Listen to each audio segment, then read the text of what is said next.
नमस्कार प्यारे बच्चों।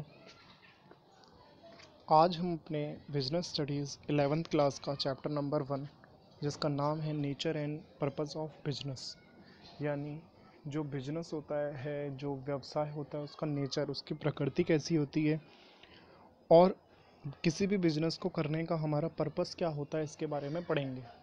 ये हमारा 11th क्लास बिजनेस स्टडीज़, क्योंकि एक नया सब्जेक्ट होता है कॉमर्स और कॉमर्स में भी बिजनेस स्टडीज़, तो इसमें ये बेसिक आपको बिजनेस के कंपोनेंट्स के बारे में, बिजनेस के बारे में इन्फॉर्म किया जाएगा। और यहाँ पे हम अपने बेसिक बिल्कुल फंडामेंटल्स डेवलप करेंगे ताकि हमें आगे जो चीज़ें सीखनी है उसके लिए एक हमारा बेस तैयार हो पाए। तो चलिए स्टार्ट करते हैं अपने टॉपिक्स को। आपकी स्क्रीन पे जो क्वेश्चन से पूछा गया है कि व्हाट इज़ बिजनेस, यानी बिजनेस है क्या। बिजनेस है क्या यानी हम किसी भी चीज़ को अगर बिजनेस हमें बोलना हो तो उसको हम कैसे आइडेंटिफाई कर पाएँ कि वो बिजनेस ही है। फिर क्वेश्चन पूछा हुआ है, do we need a permanent place to start the business. क्या हमें एक निश्चित स्थान चाहिए अपने बिजनेस को स्टार्ट करने के लिए? क्या ऐसा ज़रूरी है कि हम कोई बिजनेस जो स्टार्ट कर रहे हैं वो किसी निश्चित प्लेस पे या किसी निश्चित स्थान पर ही करें? What is the ultimate aim behind the business. किसी भी बिजनेस को स्टार्ट करने के पीछे एक अंतिम लक्ष्य या फिर अंतिम एम क्या होता है, अल्टीमेट एम क्या होता है। Find some business organisation around your locality. आप जहाँ पे रहते हैं अपने घर के आसपास किसी ऐसे बिजनेस को ढूंढिए जो आपके घर के आसपास चलता हो। तो ये आप लोगों के लिए कुछ क्वेश्चंस डेवलप किए गए हैं, यानी आपको जो कंसेप्ट डेवलप करने का प्रयास किया जा रहा है वो with the help of questioning method से किया जा रहा है। चलिए आगे चलते हैं। अब बिजनेस की इन्होंने एक डेफिनेशन दी हुई है कि बिजनेस है क्या। Business is an economic activity. Business एक इकोनॉमिक आर्थिक क्रिया है विच इन्वॉल्व रेगुलर प्रोडक्शन और exchange of goods and services, जिसमें हमें लगातार रेगुलर प्रोडक्शन और एक्सचेंज ऑफ गुड्स, यानी किसी एक व्यक्ति ने उस गुड्स को बना लिया, गुड्स या सर्विसेज कुछ भी हो सकती है, गुड्स और सर्विसेज को बना लिया और उसको आपको क्या करना है, उसे आपको एक्सचेंज करना है। जैसे प्रोड्यूसर कोई अगर प्रोडक्शन करता है प्रोड्यूसर, तो वो अपने ही उसके लिए किसी भी गुड्स को या सर्विसेज को नहीं बनाता, वो गुड्स या सर्विसेज को बनाता है उसे सेल करने के पर्पज़ से, उसे एक्सचेंज करके प्रॉफिट अर्न करने के पर्पज़ से। तो बिज़नेस भी यही है कि हम प्रोडक्शन करेंगे और एक्सचेंज करेंगे गुड्स एंड सर्विसेज का, ताकि हम उससे प्रॉफिट अर्न कर पाएँ। और ये प्रॉफिट कैसे अर्न होगा, यानी कि लोग हमारी गुड्स एंड सर्विसेज को ख़रीदेंगे कब?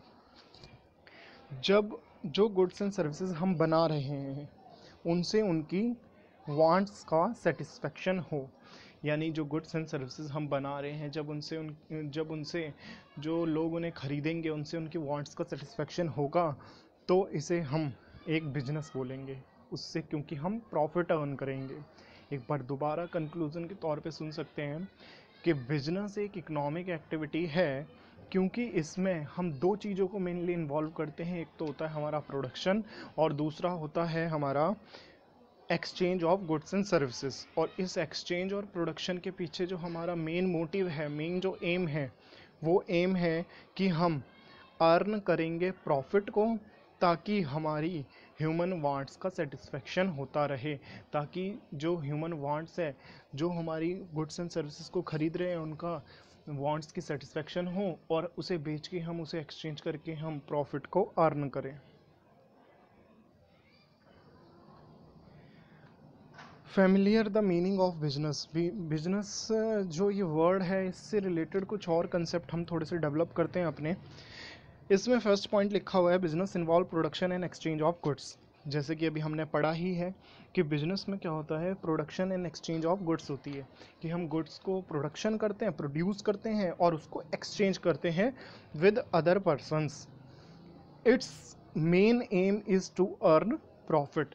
यहाँ पे हमारा जो मेन एम होता है वो सिर्फ और सिर्फ होता है हमारा प्रॉफिट को अर्न करने का, यानी हम यहाँ पे प्रॉफिट को अर्न करने के एम के साथ बिजनेस करते हैं। It must satisfy human wants. यहाँ पे जब हम किसी भी चीज़ की किसी भी चीज़ की प्रोडक्शन कर रहे हैं, उसको एक्सचेंज कर रहे हैं, तो हम प्रॉफिट तो कमाएंगे, लेकिन उन प्रोडक्शन होना चाहिए।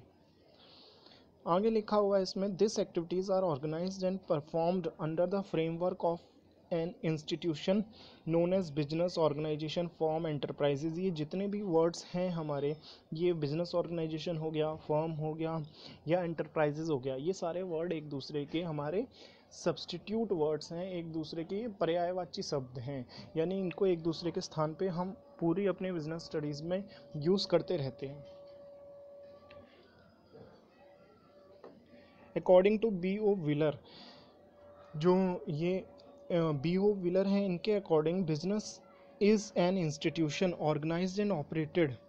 बिजनेस एक ऐसा संगठन है, एक ऐसा इंस्टीट्यूट है जिसमें हम ऑर्गेनाइज करते हैं एंड ऑपरेट करते हैं, जिसे हम ऑर्गेनाइज करते हैं, किसी भी इंस्टीट्यूट को हम ऑर्गेनाइज करते हैं या फिर ऑपरेट करते हैं to provide goods and services to society under the incentive of private gain. यानी हम एक ऐसी संस्था की बात कर रहे हैं, जब हम बिजनेस की बात कर रहे हैं तो हम एक ऐसी संस्था की बात कर रहे हैं जो उन सारी एक्टिविटीज़ को ऑर्गेनाइज करेगा जिसकी हेल्प से हम गुड्स एंड सर्विसेज को प्रोड्यूस कर पाएँ और लोगों को प्रोवाइड कर पाएँ। और इसके पीछे हमारा जो मेन मकसद है, जो हमारा मेन एम है, वो है प्राइवेट गेन अर्न करना। Business pervades all human activities directed toward earning profit or economic gain। जो बिजनेस है उसमें जितनी भी ह्यूमन की एक्टिविटीज़ होगी, वो सारी की सारी ही एक्टिविटीज़ किसको मेन एम रख के होंगी, वो होगी मेन एम रख के इकोनॉमिक गेन को या फिर इकोनॉमिक प्रॉफिट को। अब जैसे जब हम बिज़नेस करते हैं तो कौन कौन सी चीज़ें, उसमें क्या क्या हम कर सकते हैं बिज़नेस में। हम कोई इंडस्ट्री ओपन कर सकते हैं, हम ट्रेड कर सकते हैं। ट्रेड से मतलब हमने सामान बनाया, किसी को हमने उसे बेचा, एक्सचेंज करने का काम कर रहे हैं हम। बैंकिंग भी एक बिजनेस है। बैंकिंग यानी किसी से हमने उसका डिपॉजिट एक्सेप्ट किया, भाई आपके पास पैसे ज़्यादा हैं, हमें आप डिपॉजिट दे दो, और हम उस व्यक्ति को देंगे जिसको उसकी नीड होगी। जिसको उसकी नीड होगी एज अ, जिसे हमने लोन दिया है, उससे हम इंटरेस्ट ज़्यादा रिसीव करेंगे, और जिसने हमारे पास डिपॉजिट जमा कराया है उसको जो इंटरेस्ट देंगे वो कम देंगे। तो इसके बीच का जो डिफरेंस होगा वो प्रॉफिट अर्निंग का सोर्स होगा हमारा। ट्रांसपोर्ट एक ऐसे ही बिजनेस हो सकता है। Insurance, warehousing, advertisement etcetera are integral part of modern business. ये सारे जो पॉइंट्स हैं ये हमारे मॉडर्न बिजनेस के इंटीग्रल पार्ट्स हैं। अब यहाँ पे आ रहा है हमारा टाइप ऑफ इकोनॉमिक एक्टिविटीज़, कि जब हम इकोनॉमिक एक्टिविटीज़ करते हैं तो कौन कौन से टाइप की उसमें एक्टिविटीज़ आती हैं। जो इकोनॉमिक एक्टिविटीज़ हैं, यानी कि हमारी जो आर्थिक क्रियाएं हैं, वो हमारी 3 टाइप की हैं मुख्यतः। जो मेनली हमारी जो इकोनॉमिक एक्टिविटीज़ हैं, वो जो आर्थिक क्रियाएं हैं जिससे हम अर्निंग करते हैं, प्रॉफिट अर्न करते हैं, जहाँ पे कहीं ना कहीं पैसा इन्वॉल्व होता है, तो वो हमारा मेनली 3 टाइप का है। एक है business, second profession, third employment. यानी कि हमें, आप इन तीनों पे नज़र बनाएंगे, इन तीनों को ध्यान से देखेंगे, तो जो भी बिजनेस करता है, जो भी किसी प्रोफेशन में एंटर करता है, जो भी किसी एम्प्लॉयमेंट को ज्वाइन करता है, उसको वहाँ से अर्निंग ज़रूर होती है।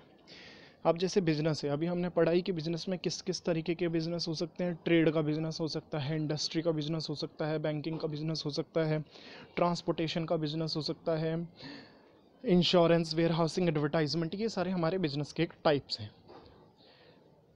सेकंड है हमारा प्रोफेशन। प्रोफेशन मतलब एक हमारा पेशा, हम जिस पेशे में एंटर कर गए हैं, उस पेशे में हम काम करेंगे, लोगों को सर्विसेज प्रोवाइड करेंगे, और उसके बदले हमें वहाँ से अर्निंग होगी। यहाँ पे जो मेनली हम अर्निंग को रिसीव करते हैं उसको हम कहते हैं फीस।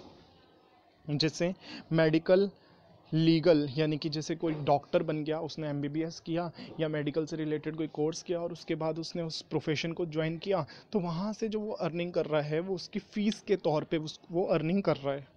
ऐसे ही लीगल हो सकता है। लीगल से मतलब कोई वहाँ पे लॉयर बन गया और एज अ लॉयर अपनी सर्विसेज दे रहा है, और लॉयर की सर्विसेज के बदले वो फीस चार्ज कर रहा है, प्रॉफिट अर्न कर रहा है। प्रॉफिट भी अर्न नहीं करेंगे तो इसको अर्निंग तो हम कह ही सकते हैं। ऐसे ही चार्टर्ड अकाउंटेंट, कोई सीए अर्निंग होती है उसे। थर्ड है हमारा एम्प्लॉयमेंट, कि कोई किसी दूसरे एम्प्लॉय के पास, एम्प्लॉयर के पास जो कोई नौकरी देता है, यानी कि किसी दूसरे के यहाँ पे नौकरी करता है, तो उसको हम एम्प्लॉयमेंट कहते हैं। वो ये नौकरी जब हम करते हैं, जब एम्प्लॉयमेंट जो हमें एम्प्लॉयमेंट देता है उसको हम एम्प्लॉयर कहते हैं, एम्प्लॉयर। और जो नौकरी करता है उसे हम कहते हैं एम्प्लॉई। तो ऐसे क्या क्या एम्प्लॉयमेंट हो सकती हैं? कोई मैनेजर के तौर पे नौकरी कर रहा है, कोई फॉरमैन के तौर पे नौकरी कर रहा है, क्लर्क के तौर पे नौकरी कर रहा है, सेल्स पर्सन के जगह काम कर रहा है, कोई वर्कर है। तो ये सारे एम्प्लॉयमेंट के एक तरीके हैं। डेफिनेशन ऑफ बिजनेस, बिजनेस की एक डेफिनेशन दोबारा से हम देख सकते हैं, हमें रिकैप हो जाएगा। Business refer to all those activities which are concern with the production और परचेज। जो बिजनेस है वो हमारी, उसमें सारी वो एक्टिविटीज़ आती हैं जो हमारी प्रोडक्शन से रिलेटेड, परचेज एंड सेल्स से रिलेटेड। और परचेज और सेल्स कर रहे हैं उसको हम एक तरीके से एक्सचेंज ही तो कर रहे हैं। हमने मान लीजिए कोई सामान बनाया, किसी दूसरे को बेचा, किसी दूसरे ने बनाया, हमने खरीदा, तो ये एक्सचेंज है। यहाँ पे हम क्या कर रहे हैं, गुड्स एंड सर्विसेज को परचेज सेल कर रहे हैं। और परचेज सेल करने के पीछे, या फिर जो प्रोडक्शन है उसके पीछे जो हमारा मेन मोटिव है वो है हमारा प्रॉफिट को अर्न करना।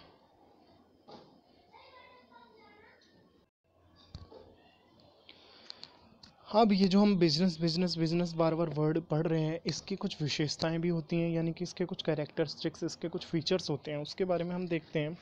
पहली बात तो है, बिजनेस जो है वो एक इकोनॉमिक एक्टिविटी है, एक आर्थिक क्रिया है।